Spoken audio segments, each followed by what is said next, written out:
नमस्कार दोस्तों, मेरा नाम है ब्रिजेश यादव। फिर हाजिर हूँ क्राइम स्टोरी श्रृंखला के एक नए एपिसोड में। इस समय पूरे देश में दिवाली का त्योहार धूमधाम से मनाया जा रहा है। इस बार दिवाली में सबसे बड़ा सस्पेंस ये रहा, सबसे बड़ा कंफ्यूजन ये रहा कि दिवाली 31 को मनाई गई या 1 को मनाई गई। मुंबई और महाराष्ट्र में 1 तारीख को वैसे ऑफिशियली कैलेंडर के हिसाब से दिवाली 1 तारीख को थी, लेकिन लोगों ने क्या किया? लोगों ने, जो उत्तर भारतीय हैं, जो उत्तर प्रदेश, बिहार, मध्य प्रदेश यहाँ से हैं, उन्होंने क्या किया कि दिवाली उत्तर भारत में वहाँ पर 31 तारीख को मनाई गई। 31 तारीख को मनाई गई, उसके हिसाब से लोगों ने 31 अक्टूबर को ही दिवाली मना दी। यानी इस बार मुंबई महाराष्ट्र में 2 बार दिवाली मनाई गई, 31 को भी, 1 को भी। लेकिन इसी दिवाली के मौके पर एक बड़ी घटना को अंजाम दिया गया, और एक मर्डर को। आज उसी केस की आप लोगों के साथ चर्चा करेंगे, बात करेंगे कि उस केस में क्या हुआ था, कैसे ही दिवाली की रात पटाखों की आवाज़ों के बीच एक मर्डर किया गया। मर्डर करने का इंटेंशन था या नहीं, ये स्टोरी सुनने के बाद आप लोग तय करेंगे। लेकिन मर्डर की धाराएं जरूर लगी है, 103, जो भारतीय न्याय संहिता की नई धाराएं हैं। पूरा देश कल 1 नवंबर को दिवाली मना रहा था। पूरा देश कैलेंडर के हिसाब से 1 नवंबर था। शाम 6 बजे के बाद पटाखों की आवाज़ से गली मोहल्ले गूंज रहे थे, जगह जगह पटाखे बज रहे थे। भले ही लोग बोलते हैं कि बड़े पटाखे मत फोड़िए, लेकिन लोग मानने वाले कहाँ हैं? दिवाली का त्यौहार एक दिन आता है, लोग इसे मिस नहीं करना चाहते। जो पटाखे बजाने के शौकीन हैं वो बजाएंगे ही, कहीं से भी लाकर। और पटाखे कितने महंगे हैं आप लोग जानते होंगे। उसके बावजूद लोग अपने फेस्टिवल को मनाने के लिए, अपने त्यौहार को मनाने के लिए लोग पैसा खर्च करते हैं, और एंजॉय करने के लिए, अपने त्यौहार को मनाने के लिए पटाखे फोड़ते हैं। लेकिन इन्हीं पटाखों के फोड़ने की वजह से जो घटना हुई है, वो अपने आप में एक हैरान कर देने वाली है कि कोई इस हद तक जा सकता है। आइए कहानी की शुरुआत करते हैं। मुंबई का एंटॉप हिल इलाका। कहानी की शुरुआत करने से पहले आप लोगों को बता दूं, दिवाली के 2 दिन पहले, यानी 31 अक्टूबर और 1 नवंबर से पहले मैं आप लोगों को दिवाली की विशेष दिया था। आप लोगों ने बहुत प्यार दिया, बहुत अच्छा लगा। और उससे पहले आप लोगों ने एक कहानी सुनी थी मेरी, माहिम की, माहिम मर्डर केस की। तो कुछ लोगों ने कमेंट किया कि रियल स्टोरी नहीं है, लेकिन आप लोगों को बता दूं, वो कहानी रियल है और 2012-13 की घटना है। तो कहानी कोई, मैं जो कहानी आप लोगों को, जो केसेस सुनाता हूँ, वो कोई मनगढ़ंत केसेस नहीं हैं, और रियल, और जो समाज में घट रहे हैं, जो सोसाइटी और मुंबई महाराष्ट्र में हो रहा है, उसे मैं आप लोगों को सामने लाकर सुनाता हूँ कि किस तरह इस अपराध को अंजाम दिया गया, आप भी सजग रह सकें और सावधान रह सकें। इसलिए आप मेरी कहानी को मनगढ़ंत ना समझें। ये कहानी जो होती है और रियल घटना पर आधारित होती है।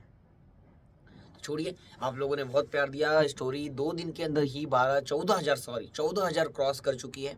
आप लोगों से रिक्वेस्ट है कि हमारे चैनल को सब्सक्राइब जरूर करिए, क्योंकि आने वाले साल में उम्मीद है कि हमारे जो सब्सक्राइबर होंगे वो 1 लाख, यानी हमारे जो ब्रिजेश यादव क्राइम स्टोरीज का चैनल है वो 1 लाख सब्सक्राइबर का चैनल होगा आने वाले साल में। ये मैं उम्मीद करता हूँ। तो आप लोग चैनल को सब्सक्राइब जरूर कीजिए, क्योंकि कहानी सुनते हैं भारी तादाद में लोग, लेकिन सब्सक्राइब नहीं करते हैं। तो एक नीचे एक बटन है सब्सक्राइब की, उसे दबा दीजिए, और कुछ नहीं। क्योंकि मेरी आने वाली स्टोरी भी आप लोगों को जल्दी मिलेगी। क्योंकि आज मैं थोड़ा ज़्यादा बोल दिया हूँ, टाइम पास कर दिया हूँ, आप लोगों को बुरा लगेगा, लेकिन कहानी शुरुआत करेंगे, क्योंकि कुछ इन्फॉर्मेशन और कुछ बातें बतानी आप लोगों को ज़रूरी है। तो मुंबई का एंटॉप हिल इलाका, उस एंटॉप हिल इलाके में एक बड़ी घटना घटी। रात के लगभग 1:55 का समय था।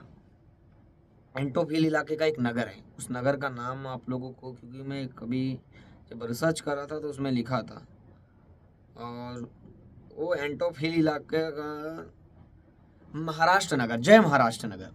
जय महाराष्ट्र नगर के अंदर रात 1:55 पर एक बॉडी पड़ी थी, यानी सोसाइटी के अंदर। उधर लोगों ने तुरंत, उसके जो दोस्त थे उन्होंने देखा, तो उन्होंने तुरंत उसे लेकर नज़दीकी सायन अस्पताल ले गए। नज़दीकी सायन अस्पताल ले गए तो वहाँ पर लगभग 3:30 बजे के करीब जिसकी बॉडी उन्होंने पड़ी थी, लेकर गए थे, उसकी डेथ हो गई। डॉक्टरों ने मृत घोषित कर दिया। और क्या हुआ था आप लोगों को बता दें, उसको बाद चाकू से 4 बार हमला किया गया था, यानी उसके तेज धारदार हथियार पेट में घुसाया गया था 4 बार। अब उस हथियार यानी उस तेजधार चाकू से उसको कौन मारा, क्यों मारा और कैसे हुई घटना, पूरी कहानी क्या है, और वो लड़का कौन है, वो लड़के के साथ कौन कौन रहता है, वो कहाँ का है, आइए पूरी कहानी अब स्टार्ट होती है। विवेक गुप्ता। विवेक गुप्ता एक इलेक्ट्रीशियन भी है, वायरमैन है, जो घरों में जाकर या छोटी मोटी जो लाइटें खराब होती है वायरिंग करने का काम करता था, और एक कचौरी की दुकान पे काम भी करता था मुंबई में। सब कुछ सामान्य था। उसके घर में एक बहन है, एक भाई है और उसके पिता हैं, और उसी के भरोसे घर चलता था, क्योंकि सब छोटे हैं, पिता भी काम करते हैं, लेकिन ज़्यादातर लोड विवेक गुप्ता के सर पे ही था, यानी कंधों पर था। अब जिम्मेदारी की बोझ पर उठाकर चल रहा था विवेक गुप्ता। दिवाली थी 1 नवंबर को, और रात में वो पटाखे फोड़ रहा था अपने दोस्तों के साथ। सोसाइटी में धूमधाम से उसके दोस्त और वो पटाखे फोड़ रहे थे, खूब पटाखे फोड़ रहे थे, और पटाखों की आवाज़ चारों तरफ से आ रही थी। चारों तरफ से पटाखों की आवाज़, गड़गड़ाहट, रॉकेट, छुरछुरी, कोई पाउस, यानी जगह जगह। अब दिवाली लोग बेसिकली मुंबई में तो 7 बजे से, शाम 6 से 7 बजे से रात 10, 11, 12, 1, 2 रात का कोई टाइम नहीं होता, लास्ट तक जो भी है बजाते हैं। तो हर गली मोहल्ले में लोग जो कहीं पे भी दिवाली सेलिब्रेट करते रहते हैं। कहीं गली है तो पटाखे फोड़ देते हैं, क्योंकि मुंबई में स्लम इलाके हैं।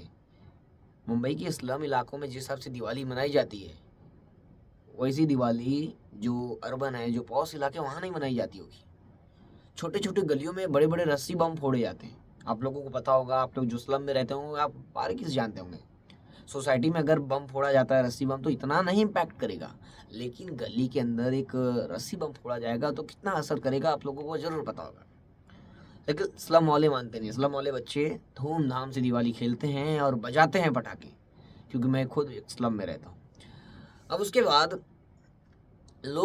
कुछ लोग बोलते हैं, कुछ लोग मना करते हैं कि इतने बड़े बड़े पटाखे मत जलाइए, क्योंकि जो शोर हो रहा है, बच्चे डर रहे हैं, या कुछ जो भी प्रॉब्लम है लोग बताते हैं। लेकिन लोग क्या बोलते हैं, 3 घंटे का त्यौहार है, 1 दिन का त्यौहार है, हमें पटाखे बजाने दीजिए। लोग किसी की बात तो नहीं सुनते हैं, या जब वो सुना रहे हैं तो कुछ समय रुकते हैं और फिर बजाते हैं। और कभी कभी क्या होता है, लोग गुस्से में आ जाते हैं कि मना किया तो और 2 बजाएंगे, ये बात हो जाती है। सोसाइटी में आप लोगों ने अक्सर देखा होगा, मना किया पटाखा फोड़ने से तो और यहाँ पे 1-2 पैकेट और बजाएंगे। हमारे साथ भी दिवाली में इस बार ऐसा ही हुआ।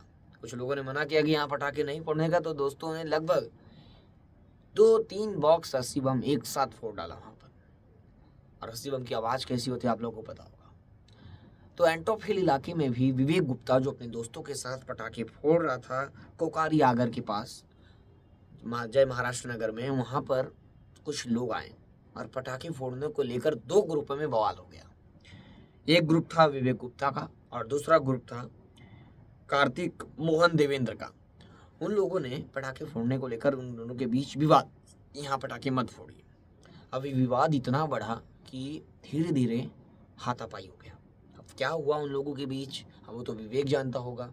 अब विवेक इस दुनिया में है नहीं, और उसके दोस्त बता रहे हैं कि पटाखे फोड़ने से इन लोगों ने मना किया, और फिर नहीं मानने पर 2 गुटों में भिड़ंत हो गई, जिसमें कार्तिक और मोहन देवेंद्र ने विवेक गुप्ता को बहुत मारा, और किसी ने उसमें चाकू से हमला किया, कई बार चाकू से मारा, और जमीन पर वो गिर गया। जमीन पर गिरने के बाद भी और देवेंद्र, कार्तिक और अन्य लोगों ने भी, यानी 5 से 6 लोगों ने मिलकर मारा विवेक गुप्ता को। विवेक गुप्ता बचने की कोशिश कर रहा था, लेकिन लोगों ने नहीं माना और उसे बहुत मारा, और किसी ने चाकू भी घुसाया और उसकी मौत हो गई। हमसायन अस्पताल में आखिरी सांस लिया उसने। अब इसमें कौन कौन शामिल था, मौके पर जो पुलिस, स्थानीय पुलिस पहुंची और उसमें 5 लोगों को गिरफ्तार की। कार्तिक देवेंद्र, मोहन देवेंद्र और कार्तिक कुमार देवेंद्र, विक्की मुट्टू देवेंद्र और मिनीअप्पन रविंद्र देवेंद्र, और कार्तिक की पत्नी को, एक महिला और 4 पुरुषों को पुलिस ने इस केस में गिरफ्तार कर लिया है, और धारा 103 के तहत मामला दर्ज कर, और इस केस में जो आरोपी हैं उन्हें सजा देने का काम करेगी, क्योंकि आप कानून को हाथ में नहीं ले सकते। इतना ज़्यादा गुस्सा था क्योंकि एक छोटे से बात ने आज एक मर्डर कर दिया। अगर वो गुस्सा वो लोग कंट्रोल कर लेते तो शायद 1-2 घंटे की दिवाली थी, किसी तरह एडजस्ट कर लेते। दिवाली का त्यौहार साल में बार-बार तो नहीं आता है, या अगर आपको ज़्यादा ही प्रॉब्लम थी तो पुलिस को बुला लेते, पुलिस उन्हें समझाती। पुलिस भी जानती है बड़े पटाखे नहीं फोड़ने हैं। यदि इतनी दिक्कत थी तो आप कानून को हाथ में नहीं ले सकते। आप कानून पुलिस बुलाइए, पुलिस उन्हें समझाएगी। पुलिस है आपके लिए, पुलिस इसलिए है सोसाइटी में कि आप कानून को हाथ में ना लें। आप खुद कानून को हाथ में लिया और एक मर्डर कर बैठे। अब ये पूरी फैमिली अब जेल में होगी शायद। दिवाली का त्यौहार विवेक गुप्ता की फैमिली पर अब क्या बीत रही होगी, अब वो परिवार वाले जानते होंगे। तो इसलिए सावधान रहिए, सतर्क रहिए। छोटे से गुस्से में कानून हाथ में मत लीजिए, वरना आपकी जिंदगी पर ही भारी पड़ेगा। सावधान रहिए, सतर्क रहिए। फिर मिलूंगा एक नई कहानी और एक नई घटना के साथ। तब तक के लिए जय हिंद, और चैनल को सब्सक्राइब करना